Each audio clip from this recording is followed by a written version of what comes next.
Generally हम ये जानते हैं कि इनकम टैक्स का मतलब जो हम सैलरी पाते हैं उसी के ऊपर टैक्स होता है, लेकिन इसके यहाँ थोड़ा सा क्लैरिटी मैं देना चाहूँगा। इनकम टैक्स के 3 कंपोनेंट हैं, slab rate, cess and surcharge. और स्लैब रेट्स जैसा कि जो इनकम टैक्स को जिस रूप में हम जानते हैं वो स्लैब रेट्स के रूप में जानते हैं।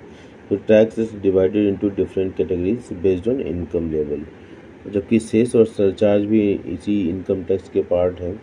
सेस जो है additional tax collected for specific purpose होता है, और surcharge additional tax charge when income earned above specific limit. एक जो लिमिट होती है उससे ज़्यादा अगर इनकम जब अर्न कर लेते हैं तो उसके ऊपर सरचार्ज लगाया जाता है, ठीक है, जो इस लिमिट को क्रॉस कर लेते हैं। तो ये जान लीजिए कि अगर इसके बारे में थोड़ा सा और डिटेल में बताना चाहूँ तो more than 20 years ago in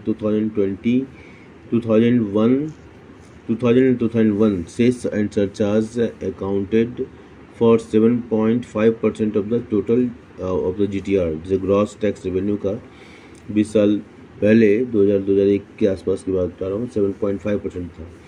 और ये इसका जो नंबर है क्रॉल्ड अप टू 8.2% 2011-12 में, और picked up pace to the 18.2% in 2019-20 and then sprinted to 28.1% in 2021-22।